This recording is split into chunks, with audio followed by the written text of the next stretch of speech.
घनघोर बारिश हो रही थी। आसमान में बिजली चमक रही थी और बादलों की गड़गड़ाहट पूरे जंगल को हिला रही थी। रात तेजी से गहरी होती जा रही थी। रमेश अपनी बैलगाड़ी लेकर देवगढ़ मेले से अपने गांव सोनापुर लौट रहा था। रास्ता घने जंगल से होकर गुजरता था। कीचड़ से भरी सड़क पर बैलगाड़ी मुश्किल से आगे बढ़ रही थी। हे भगवान, ये कैसी मुसीबत आ गई। सोचा था अंधेरा होने से पहले घर पहुंच जाऊंगा, अब तो रास्ता भी दिखाई नहीं दे रहा। बारिश लगातार बढ़ती जा रही थी। चारों तरफ डरावना सन्नाटा था। तभी अचानक उसे दूर कहीं से शंख और घंटियों की आवाज सुनाई दी। लगता है कहीं कोई मंदिर है। अगर वहां पहुंच गया तो रात कट जाएगी। वह अपनी बैलगाड़ी उसी दिशा में मोड़ देता है। कुछ देर बाद उसे जंगल के बीचों बीच एक पुराना काली माता का मंदिर दिखाई देता है। रमेश तुरंत अंदर चला गया। मंदिर के भीतर दीपक जल रहे थे। मंदिर के अंदर एक वृद्ध साधु बैठे थे। उनकी लंबी सफेद दाढ़ी थी और आंखों में अजीब चमक थी। प्रणाम बाबा, मैं रास्ता भटक गया हूं। क्या आज रात यहां रुक सकता हूं? रुक सकते हो बेटा, लेकिन एक बात याद रखना। जी बाबा। आधी रात के बाद चाहे कुछ भी हो जाए, मंदिर के बाहर मत निकलना। कोई तुम्हें बुलाए, रोए, मदद मांगे, फिर भी नहीं। रमेश को यह बात अजीब लगी। क्या बाहर कोई जंगली जानवर आते हैं? जानवर होते तो डर की बात नहीं थी बेटा। जो बाहर घूमता है वह कुछ और है। यह सुनकर रमेश थोड़ा घबरा गया, लेकिन उसने सिर हिला दिया। रात गहराने लगी। अचानक रमेश रमेश रमेश की आंख खुल गई। यह आवाज बिल्कुल उसके छोटे भाई मोहन जैसी थी।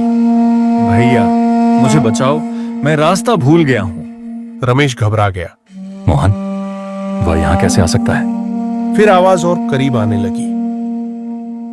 भैया, मुझे बचाओ, मैं रास्ता भूल गया हूं। रमेश उठकर मंदिर के दरवाजे की तरफ बढ़ा।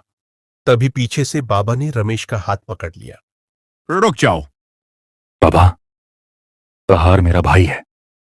उसे मेरी जरूरत है। नहीं, वह तुम्हारा भाई नहीं है। लेकिन बाबा, आवाज तो बिल्कुल उसी जैसी है। यही उसकी ताकत है। वह तुम्हारे दिल में बसे सबसे प्यारे इंसान की आवाज निकालता है। भैया, मुझे अकेला मत छोड़ो, मोहन पुकार रहा था। रमेश की आंखों में आंसू आ गए। बाबा, अगर सच में मोहन हुआ तो? अगर तुम बाहर गए तो तुम्हारा असली भाई जिंदगी भर तुम्हारा इंतजार करेगा। इतना सुनते ही रमेश के कदम रुक गए। मंदिर के बाहर भयानक हंसी गूंज उठी। तुम फिर किसी को बचा नहीं पाओगे बाबा।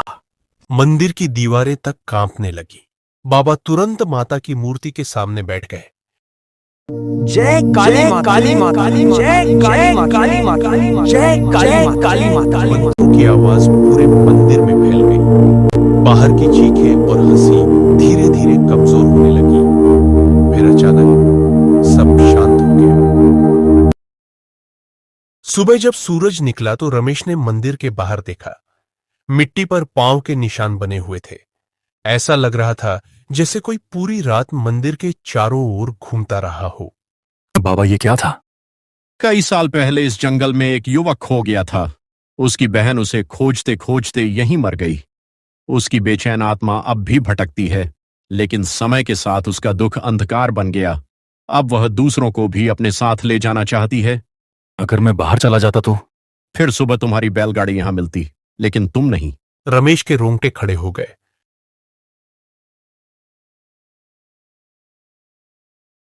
रमेश ने बाबा का आशीर्वाद लेकर वहां से निकल पड़ा। दोपहर तक वह सोनापुर पहुंच गया। घर पहुंचते ही उसने अपने भाई मोहन को आंगन में खेलते देखा। मोहन! क्या हुआ भैया, आप रो क्यों रहे हैं? कुछ नहीं, बस तुझे देखकर बहुत खुशी हुई।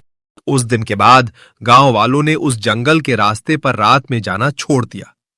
कहते हैं कि आज भी तूफानी रातों में देवगढ़ जंगल के उस पुराने काली माता मंदिर के आसपास किसी के रोने की आवाज सुनाई देती है।